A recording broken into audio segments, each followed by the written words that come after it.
Hi everybody, can I have your attention please? Everyone wants to chat. So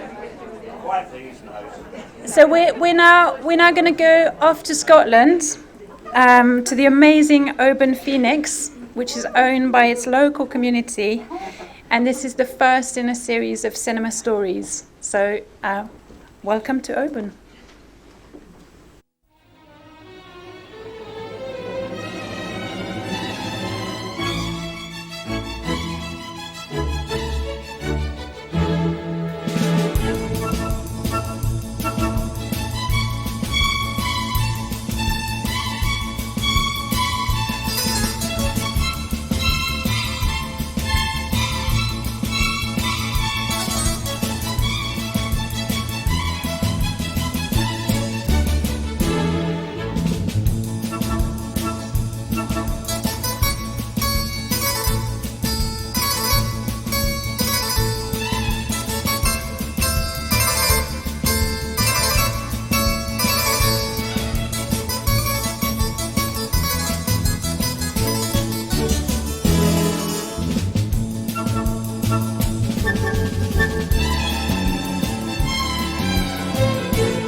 Thanks so much to the team in Oban, if you're there watching. And now I'm going to hand over to Mark Cosgrove, who will introduce the next session and will be joined by Professor Bridget Wessels. Mark. Yeah. Thank you. I teed up this discussion in my gallop earlier, and I think it's for me, thinking about cinema and being involved in independent cinema for a long time. There's always been a kind of issue about how do you explain value? What is the value? And the value in film and film exhibition has invariably been defined economically. James Bond has saved us all. But we know that there's more to it, and anybody that knows me will know that in various discussions that always about film culture and a kind of much broader engagement with film, but there's never really been the evidence. And I'm delighted to say that Professor Wessels here and her colleagues have brilliantly produced what I feel is fantastic body of work and evidence for the value of independent cinema in general. I'm just going to give a quick sort of summary of the project, and then Bridget's going to sort of outline some headlines of the findings. And we very much want this, obviously, as participatory and for questions as well. So, Beyond the Multiplex, Audiences for Specialised Film in English Regions was a 4-year research project funded by the AHRC. The project sought to develop an understanding of how a wider range of audiences might be enabled to participate in a more diverse film culture. It brought together an interdisciplinary team of researchers from the universities of Glasgow, Sheffield, York and Liverpool. The research used mixed methods in its data collection and analysis, including the use of data ontology, data visualisation and search tools. So these are all available on the Beyond the Multiplex website, and there are some colleagues from the project around that will be demonstrating the data and visualisation and stuff. And this was through a partnership with the British Film Institute's Film Audience Network and regional film hubs. The project aimed to directly impact efforts in improving regional audience figures, widening film choice and enhancing the cultural benefits of specialised film. So as I say, I'm delighted to welcome Bridget here, and as I say, you're going to sort of outline some of the kind of headline findings, and then we'll open it up. Thanks a lot, Mark, and it's lovely to be here. I'm delighted to be here, but also delighted to be here in conversation with Mark. In terms of the idea behind the project, has always been a conversation about what our research might find, but the knowledge and information and expertise that you guys have in terms of working with film, with cinema and with audiences. So this is the sort of conversation piece. But I think before I go into what I want to talk about, that film on Oban was just fantastic. And I think all our participants would identify what film meant through that, what venue meant through that, and that pure enjoyment. And, I can say over the 4 years, the conversations we've had with people, we've cried, we've laughed, we've had serious moments. And what it's really brought home anecdotally, how important film is for people in English regions. And for many people, it's a companion. And they could vividly record what a film meant for them, how they share that film. And that short just expressed that. So I just really wanted to talk about that. So what I want to do in this sort of session is talk a bit about the findings, but get us to think about a new way of understanding and seeing audiences. Because most you've got the stats, you've got your own knowledge, but what our project really started to think and what came out of it was thinking about audiences in a new way.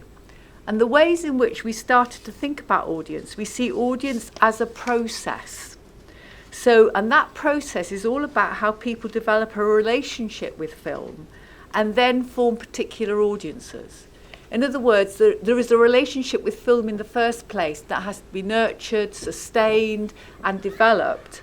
And it's through that relationship that people come together in particular audiences.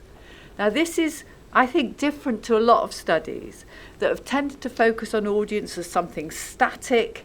You just see them when they're viewing a film, you count them, you probably look at them in market segmentations and so on. But what we wanted to do, we wanted to sort of look at how audiences form. So what's that formation process? And really, that idea started way back, as Anna reminded me this morning, in 2014, in a conversation with the Showroom Cinema in Sheffield with Ian Wilde and with Ian and their team there. And we were discussing how to develop audiences in terms of diversity, in terms of their critical appreciation of film as well as size, and how to enhance that audience experience. And this triggered a small pilot project in the north. And really from that small pilot project, we realised that a lot of traditional studies don't look at what film means, how people build that relationship, and the importance of the resources people have. And that's in terms of venue, in terms of place, in how they can share film, and sort of start to develop their own journeys with film. So working with Anna in particular, who's here on the front row, Anna and I sort of spent quite a lot of time discussing how we might put together a large project, and then talk with Maddie in Watershed here, and we sort of built up this proposal, and we got funded, which was great. and the project ran from 2017 to 2021, and we had some extra funding. And it's very much been a partnership, both with our partners at Sheffield, Liverpool and York universities, but also with Film Hub North, Film Hub South West as it was then, FAN, and the audience agency who delivered our survey.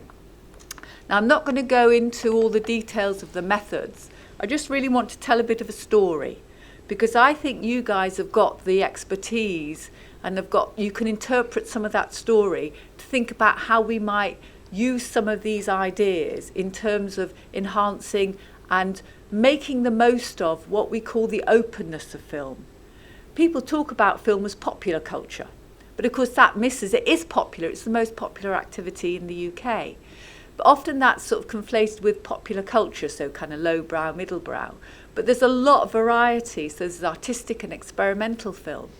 And what we found in our research was that very openness of film means it provides opportunities for many people across all demographics to enjoy film. And I'll talk about that a bit later. So it's something about celebrating that openness of film. And I think the opening talk at the Watershed was about openness, was about diversity, was about trying new things. And I think film reflects that. So what I want to talk about is how we differ and what we want to try and bring to the table in conversation. So old ways of thinking about audiences tended to be seen around sort of box office numbers, market segmentations, and that individual text or individual film interaction, and some lovely kind of venue-based studies. They're often qualitative in terms of small-scale audience studies or quant, large-scale trends. And they seem to divide audiences into being very active or they're passive. And all of this seemed to me not to capture the richness of what film means. And what was also happening, what has been happening with the sort of rise of the digital age and our digital technologies, that there's been lots of debates about the end of audiences in the digital age, or they're fragmented, or they're diffuse. And so how on earth, if you're working in film, can you think about audiences?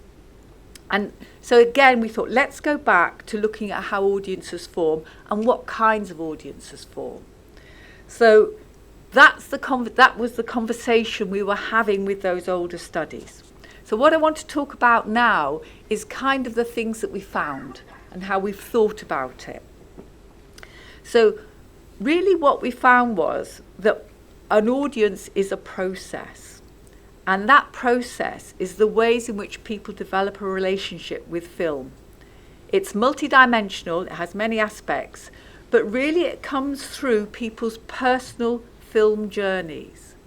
Now that personal film journey is both unique to an individual and deeply meaningful to them, but it's also social. It's how those stories and how that experience and being a member of an audience locates that personal sense, that very unique individual sense, in relation to wider social and cultural issues. So it helps people make sense of themselves, but also make sense of the world around them. So it's a relationship. And what we found, the way those relationships build is through the ways in which those personal journeys develop. And those are helped and aided and shaped by the geographies of film provision, which I'll talk about, the different kinds of audiences. We found 4 audience types in the contemporary period, and also the mixed economy of film provision and exhibition. And the way those personal journeys are developed are through these different interactions with these different aspects of a journey. And so what we see is that people develop relationship with screens. We're in a multi-screen environment, and people develop relationships with screens and understand a screen in relation to the kind of experience they want, the kind of film they want to see, but also the kind of audience experience they want. They build relationships with venues and with places. And they also build relationships with different audience types. And these are all brought together, the ways in which film is shared with others, socially and culturally, in what we've called something called lived film culture. It's taking film outside of production and exhibition and film into the everyday life. and film into people's special events, their birthdays, their Christmases, their holidays. So really film is a very rich and creative experience. It's about relationships, and it's about how audiences are creative in shaping that relationship. So they're not just active, they're not just passive. They work with film, they work with venues, they work with what they're interested in developing where film sits for them. And this means that we need to look at audiences not just as the particular audience event, but the relationship between events. So really it starts to emphasise the ongoing communication outside of and beyond specific film screenings. The audience lives on beyond those screenings. So it kind of starts to reveal how we keep that communication going with your audiences, but also where particular film exhibitors and film providers sit in that overall process and what their specific offer is compared to other offers and options to film audiences. So what we kind of recognise is that people can figure into different types of audiences, they choose certain types of experiences, and they mix and move between those experiences. So when we think about the role of cultural cinema, I'll talk about commercial cinema a little later, it's understanding how film policy, practice and provision can support those journeys with film across a range of different offerings. And I think in so doing, it identifies the role of cultural cinema within the wider film environment.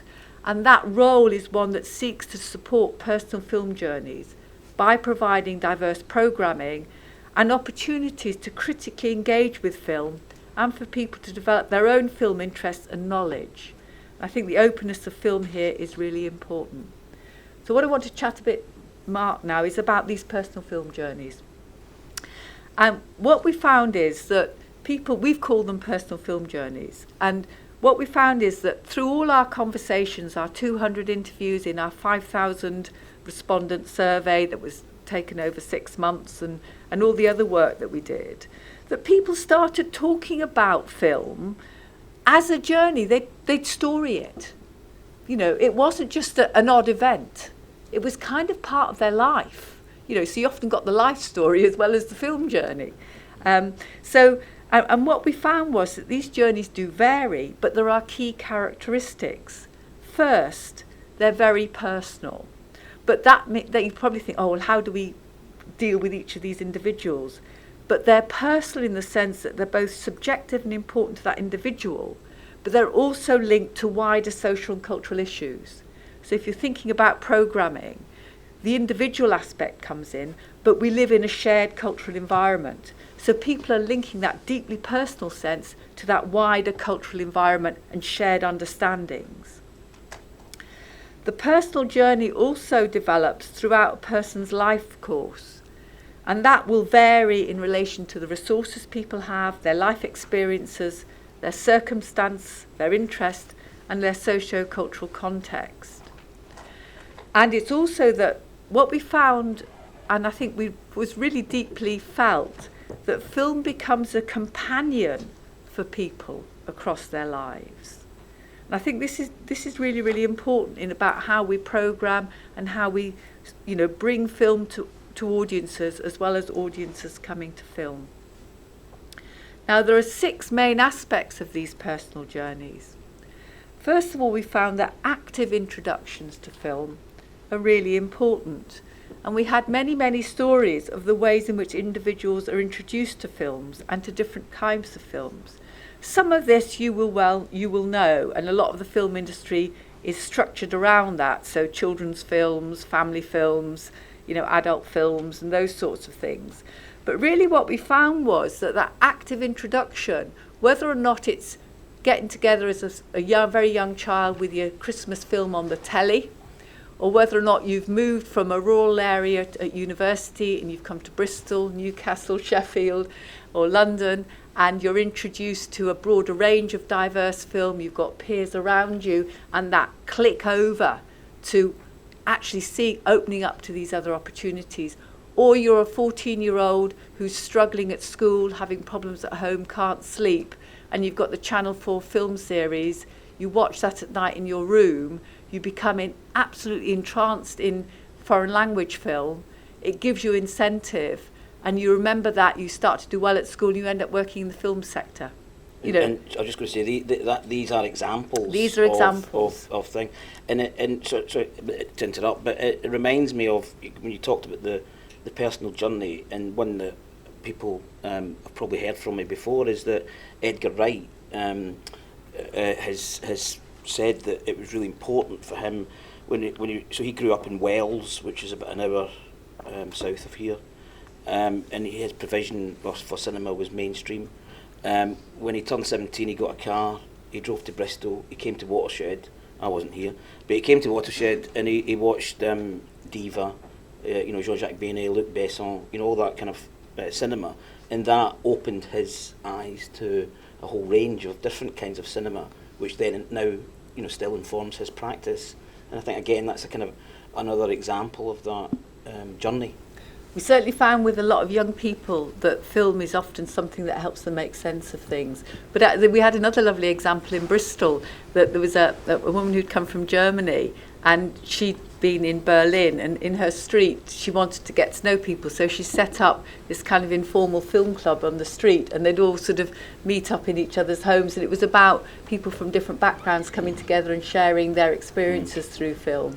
And that grows. I mean, the more provision there is, I guess, the more provision, the more audiences will engage with wider range of films as well. That's important. What we found was people would say, "Oh, well, somebody said something," or there was a film talk, and that was really interesting. I thought it wasn't for me. The school film clubs are really important there, actually, in opening that imagination. So it is something that's kind of in the ether. So, I'll talk about the different kinds of geographies, but if there is provision and film talks and variety and pop-ups, and the cultural leadership of some of the, like the Watershed, like the Showroom and the Tyneside, is really, really important in that. But it is through word of mouth a lot, and it's part of that live film culture that entices people in. Can I just briefly interrupt? We've got a question. Yeah. Through Manti. Where can I get a copy of the research? Is the research continuing, and does it cover community-based cinema, i.e. village halls? Yeah, so it's it's all published. It's www.beyondthemultiplexdog.org, and it's the data platform. We've just launched the data platform, and if you go into research findings, scroll to the bottom, you'll see the final reports published there, but all the data's there. So we haven't got any more money. We've got a little bit more money to do some more public engagement work, but we are working with Anna to see if we can get a 1-year extension to develop, to do some more in-depth work in terms of how we translate some of these ideas into, if you like, a toolkit for audience development. And we've got Anna Keim here who can demonstrate the toolkit. And just the final question was about, does it cover community cinemas? Yes. Yes, it does. Great. Okay. So, shall I pop back into? Yeah, if you continue, then we'll. But I'm just aware as well to get the questions. Yeah, please do bring the questions, because I just want to talk to people. Yeah, so we'll do another 10 minutes, and then we'll open up to questions. I'll rush a bit. Yeah, you're keeping me in order, Mark. And also another aspect in those journeys is the significance of particular venues and platforms. The ways in which venues support people's film journeys is very meaningful, and they'll talk warmly around different kinds of venues, whether it's pop-ups, whether it's the Children's Film Club when they were growing up, that sort of thing. But also platforms and streaming. If people are in underserved areas, that's a way that they can connect with that. We also found that through people's lives there's a process of education and learning, that film becomes personal for individuals, but in how they develop their social selves, their identity, and their imaginative universes. And that creative process is the way in which they develop their kind of understanding of film. And that feeds into the fifth aspect, which is engagement with lived film culture, which Mark, we've chatted about. We also noticed, and people talked about this quite poignantly, that periods of change and disruption in a person's life was actually where film came into being. Film became very important. So periods of illness, personal trauma, divorce, relationship breakdown, all those disruptions outside of a normal life course is where people turn to cinema. So we had stories about I went to the cinema for every night for two weeks because after a breakup, or I was very ill and I had low mobility and I could watch film. I won't talk about the dementia stories in community cinema, but we had a lot of that as well. Sorry, Bridget, can I just, Yeah. because an example kind of comes into my mind that we did, which was, which relates to that directly, which we worked with an organisation that deals with grief. Yeah. And that kind of trauma of Yeah. grief, and put a series of films together, which included, of course, it's just going to get out of my head. Amour, the Michael Haneke film, and Last Orders. So it was about death, dying, Yeah. grief, and Last Orders, and a bunch of films. And then we had, and each of those films was introduced by somebody who was a specialist in kind of grief, and we had people come into the audience who, I mean, it was incredibly emotional because they had just experienced grief, and they didn't know why they were there, they said, but they were obviously there for that reason. But I said, I don't know why I'm here, but I saw this and I thought I should come. And this incredible conversation happened as the film was a springboard into that wider conversation about what was happening in their lives. Yeah, and that was so common. That was so common in the stories that we were told. So I'm going to rush a bit. So in terms of the kinds of audiences, what we found were there were 5 different kinds of audiences people configure into 5 types: individualised, group, venue-specific, global and digital. We found actually that a lot of people watch film on their own, whether at home or they came to the cinema on their own. And that was because they really valued that deep immersion in a film. They didn't want any distractions.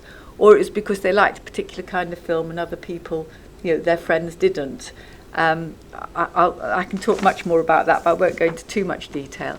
Another sector were group audiences, and that was characterised by, 2, 3, 4 people, whether it's families, friends, came together. They'd often go to a venue or share something at home, but often it was venue-based, and it was about sharing the film beforehand, thinking about it, talking about it afterwards, that sort of thing. That was very, very common.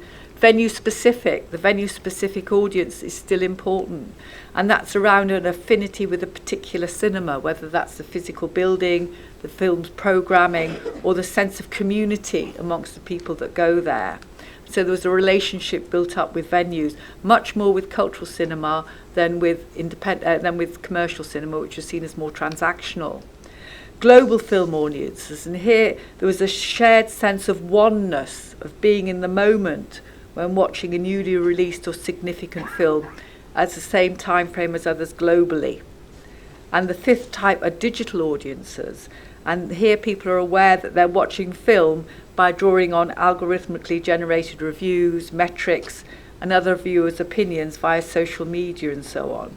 So it's a different kind of engagement, it's shared. And people mix and match these depending on kind of where they are, how much time they've got, who they want to go with, what kind of experience they want. So people are selective and they know why they're choosing particular kinds of experiences. But you can just hold it there and ask if there's any questions from... the audience don't ask questions, or they do ask questions? It comes through the chat. I think... It doesn't work with my phone. Can I ask directly? What do you think, Maddie? Go ahead. Shout it out. Keep the mask on. Shout it out. You'll have to repeat the question. Yeah, I'll repeat the question. Yeah. Keep it short. Okay, yes, just a quick one. For your research outcomes, did you evidence any result for the COVID made a kind of audience trend or taste changings in the last couple of years? Yeah, we did our field work just before COVID, but anecdotally, we found that people actually use their experience of home screening and home kind of viewing and adapted that during COVID. So, but also, of course, a lot of the cinemas, the cultural cinemas, set up particular online screenings and shared in that sort of way. Are there any questions then coming through? No, okay. And so in terms of access, Yes, we've got television, yes, we've got digital, but we still found that place-based and venue-based sort of experience of audiences and of film was still really important in these personal film journeys. And what we found was 5 different kinds of, if you like, place-based audience provision that had a real impact on the ways in which people could develop their personal film journeys. First of all, in our regions, we found diverse film cities, and these had centres that offered a broad range of venue types, providing a variety of films through various exhibitors and film-related organisations. So, you know, in our areas, the cities they stand out as offering something different and unique. And in the areas we looked at, examples include Manchester, Bristol, Newcastle and Sheffield. Then we found a series of mainstream multiplex cities. And here these are cities that mainly have mainstream multiplex cinemas. They have well-established leisure and nighttime economies, but only a very limited independent film exhibition provision. And our cities that we looked at included Hull, Liverpool and Sunderland. And here there was a sense, particularly in Sunderland, that people said, you know, why haven't we got that diversity? And you'd see sort of small sort of little film clubs emerge to counter that. Then we found a sort of a set of diverse film towns. And here these were small towns that had a very sort of thriving independent local film exhibition ecology, but they often lack a mainstream cinema. But they developed sort of let me find the page. They developed sort of a set of sort of programming of diverse film, one screen independent cinema. They often have kind of a festival. So those sort of towns were Hexham, Berwick-upon-Tweed in the northeast, Keswick and Leigh in the northwest, and in the southwest, and Stroud in the southwest, and Hebden Bridge in Yorkshire. Then we found mainstream film towns, and these were similar to the cities. There's just mainstream provision, there's a lack of diversity, and people really felt that and felt a loss. Examples include Barrow-in-Furness, Hartlepool, Middlesbrough, Rotherham, Doncaster and Warrington. And then our last set of geographies were limited underserved areas. And these are areas that have only very irregular film exhibition, often via local film clubs. And here film is mainly accessed via television, video on demand, DVD streaming. And here, you know, these can be on the periphery of large cities and people are expected to travel in. So here people really, really felt underserved. So I'll just, yeah. There's a question come through, if you don't mind. Yeah. Did you see any interesting variations, themes, amongst people of colour, the LGBTQ plus community, or those who are neurodiverse? Or was that even part of the research? We didn't. We just had a very open sampling process. But all of those issues came through in the way people storied their engagement with film. So, for instance, one young lad was being bullied at school, and he was sort of being, he'd got sort of a slightly webbed hand, and it was also whether or not he was gay, and he couldn't make sense of this. And so he was reading a book about a young girl's experience at school, and then through film he started to make sense of that. So there was that experience. In terms of disability, access was important, but we had a lovely story about a couple who the partner, the woman had disability, and her partner he never really fully understood disability, but through the screenings and the film she chose, he started to understand that and share that understanding. So it came through in the stories, rather than labelling people as demographic segments, it came through in the stories and the meaningfulness of that. I've got a few more questions. Have or will film festivals be included in the research? Have or will film festivals be included in the research? We didn't really look at festivals in and of themselves. We looked at the festivals sort of in Berwick-upon-Tweed, so looked at 1 or 2 festivals where that was really important for that particular place. So in terms of sort of Berwick, that really gave the town its sense of identity and kept that film culture going on through the year. In Leeds, there was a different dynamic. Leeds is relatively underserved in terms of independent cinema, and the film festival were held once a year was the challenge then of how you keep that interest going on throughout the year. Yeah. And you mentioned towns and cities, did you look at rural audiences as part of that? Yes, we looked at rural audiences, actually particularly in the southwest, and what we found there was quite interesting in that there was a sort of a division in terms of age, in that young people often group together as friends, and one person might have a car and they'd drive to the multiplex to see a new release, and it was very much around celebrity popular culture. And if we mentioned festivals to them, would you be interested? Oh yeah, we'd love to go to Cannes. You know, we'd love to have a Cannes close by. But again, it's that it is a real barrier between, if you like, a very vibrant city centre location where there's a lot happening and reaching out into those rural locations. I think here Scotland, Robert's Screen Machine is really quite important in terms of how he's bridged that gap between the, if you like, the diverse city centres that's vibrant and some of those rural communities. And we've got a question here about whether there were any lines of inquiry into audiences' habits and feelings towards retrospective cinema alongside contemporary cinema. So were there any differences between new and older films? Film memory and memories about film was really important, and that really came through in people's choices. So it depended what people felt that they wanted.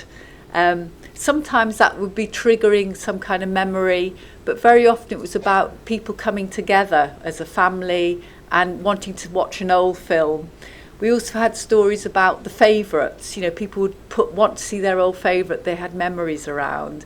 And I think the retrospective was really important, particularly with the film buffs as well. There was a sense of there might be something new, but it reminded them something way back. So so that was very much in that conversation. And a question that I would like to ask myself: did people talk about how they found out about the cinema? What were the motivations? What made them want to go to the cinema? So in terms of how they found out, that varied. You know, I can give you lots of the Bristol stories, but I'll give you. But you know, sometimes it's the banners on the bus. Sometimes it's what friends have said. Have you seen that's on? Sometimes it's the critics. I mean, we had a joke between all of us doing the interviews, saying, "Are they going to mention Mark Commode?" You know, so there's a sense the film critics are really, really important in that, and through film clubs at school for the younger people. So, and then the decision to go was really varied. Practical things like time and access was really important, and the reason for going. So if people have a particular interest, say in Spanish film, and there's a Spanish season on, and not many other people are interested, they'll go on their own and they will dedicate that time. If it's something that there's a shared interest and you want to go together and you can get people going together, then they will go for that particular venue. In terms of commercial cinema, often that's around new releases, and it's, you know, you sort of go, it's transactional, and we go and see that new release and come away. Other aspects, in terms of some of the community cinema, was very much around, we had lovely stories about grandma, mum and daughter, and would go to the community cinema. You might not see the new release, it might be a bit later on, but it was about that sharing of that and getting you sweets, and it's a different experience, and sharing film memories in an intergenerational way across those generations. And one final question, which takes us back to what you said perhaps about crisis time being a point where people re-engage with cinema. Was the research conducted pre-COVID or during COVID, and did COVID come up as a factor that would affect people's relationship with cinema? So we were very lucky that we got all of our sort of empirical research work, our fieldwork was done pre-COVID. And we've kind of not really followed up in a systematic way, but we followed up in kind of anecdotally, sort of going back and people feeding back to us. And I think what was enduring, and I think what's quite interesting, was that relationship with film during COVID. Not necessarily with cinema, but with film. So that relationship stayed. And then it was about, well, how do we go back? And wanting to share that experience. And I think that's where that return to exhibition has been really, really important, and how you bring people back. And I think some of that is that the stories are important. So in terms of marketing, what we found was there's so much to talk about, but often, you know, people say, oh, specialised film are for the highly educated, you know, the urban. But when we did our film elicitation focus groups with people who had lower education across the whole range, and we introduced foreign language film, British film, and people engage with those stories, whether that's through formal education and formal ways or through their own life experiences. And we found that actually the openness of film, that once people were introduced to film, they could engage with the visual, the sound, the characters, the situation. So it's about those kinds of stories. So part of coming back isn't about just making people feel secure in the physical side. It's thinking, what kind of stories, what kind of films do people want as they're coming out of this kind of lockdown? I'm just going to add a bit to that, but just to say we've got about 10 minutes, and a couple of observations, you know, from my side is you know, what I've taken from the research and what you've outlined there is thinking about the audience as individuals and personal journeys, and thinking about cinema as a way of making meaning. That I mentioned earlier, and it's making meaning meaningful. You know, it's how you make the meaning apparent or reveal itself, and the meaning can be different. I mean, in that conversation that I described earlier about the grief in the film, we went in a different direction because of one person's personal journey that was prompted by the season of films. And you know, I've got a whole range of experiences, and it certainly made me, as a practitioner, think more carefully about those, you know, that connection between what happens up there and what happens there. Both in the auditorium but also outside the auditorium, and of course that's why the social space is really important as well. So there's that, but also you know, for me, the value chain is seen as production, distribution, exhibition, and exhibition is where the money's made for all the production. So that's the cycle that we is recognised. And actually, what this has reinforced for me is that exhibition is actually at the beginning of the value chain. It's where it all begins, and it begins through a kind of relationship with film. And you know, I am going to use Edgar Wright as much as I can in that example, but it's the watching of films at that moment.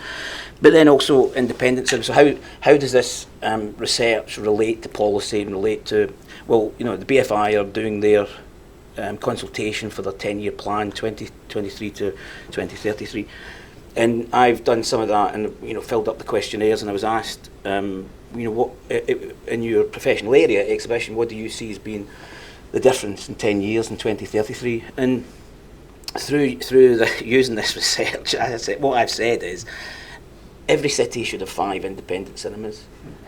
Every town should have 3 independent cinemas, and every village should have 1 independent cinema as a baseline. And you know, and then how much is that going to cost? Well, let's add it up and let's go to government with some of the evidence which says the impact, social, cultural, etc., and make the case that, because it clearly impacts on people's lives, not just as the economic driver of bond saving us all, but not I'm not going to give any plot spoilers. But it's that it's about that kind of diversity, and it's about that multiplicity of opportunities, and that cinema can occupy an important part within the cultural life of a whatever city, town, village, rural.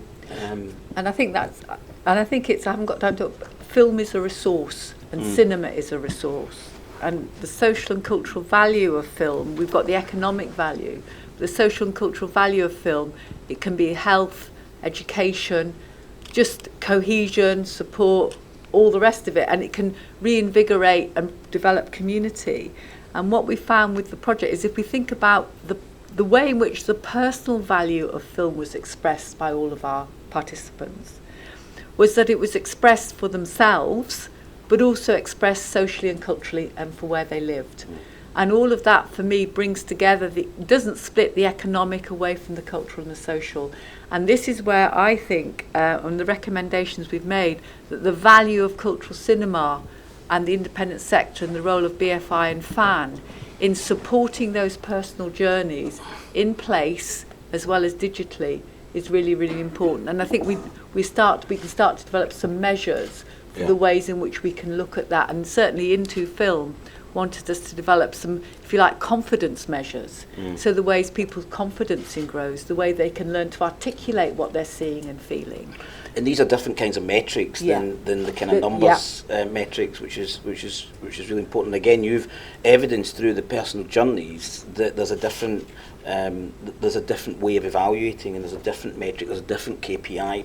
You know, and I think that notion of intersectionality that was talked about by your CEO, instead of seeing people as tick boxes, you're a particular demographic and that's who you are. No, people are complex, they're rich, they've got different backgrounds, and it's talking, and film talks to that complexity and makes sense of it, and therefore feeds into our social lives, whether economic or cultural. But there is a real role for cultural cinema. We've got a couple more questions if there's time. Yes, we'll take a couple of questions and then we'll probably have to wind up. Just building on what you just said, Bridget, did you find that there were story types, discovery story types by generation? So was there kind of generational? Yeah, so it's quite interesting in terms of the memories, and the generational discovery moments would vary and would vary with place. So often we had examples of people growing up, people we interviewed probably in their 40s and 50s who say grew up in London, and their father or mother was a keen, interested in art cinema as it was called then. And that introduction there was very important. That was through that generational difference, but in that particular moment in kind of cinema history, which was obviously going back quite a time now and pre-digital. And then we'd have sort of more the younger people exploring through, BFI player was talked about, exploring different film through that. So, you're jumping from one to the other. So, so it does vary. And you mentioned streaming a little bit. Did you notice any patterns around changes in technology as well? The streaming was particularly important in terms of access for those living in underserved areas, and that sort of that came through as their only resource often. But they felt it was a lack. They'd got access to the film, but not the film culture kind of around them. And people talked about the different relationship they got with different platforms. But what was missing, they felt, was the programming or the sense of curatorship, because what we found in the ways in which people developed interest in film and could expand their horizons or their film choice was through the support often of the programming at some of the cultural cinema, because they said, we trust them. I might not look at that, but actually I'll have a go because it's on.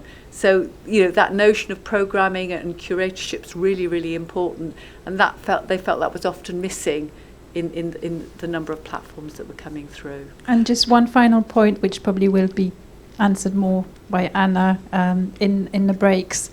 Were there any actions and suggestions for change that resulted from this research that cinemas can practically use? So are there practical things that cinemas can So that's really kind of the next step. We've sort of got a toolkit in our head, really. That's the next step that we really want to go to. But we have got a set of resources. We've just launched the Beyond the Multiplex data platform, and that's at www.beyondthemultiplex.org, and that's got all the data and key headline findings and open access tools so you can explore that data. We've done a short 30-minute film that we can soon release, and the book, which covers it much more, is out in June 2022. But we're working to develop a set of tools. Great. I think we're going to have to end there, but a fantastic, rich research evidencing, as I said, the value of our sector beyond the obvious economic metrics. Thank you very much, Bridget. And thanks, Mark, and thanks everybody.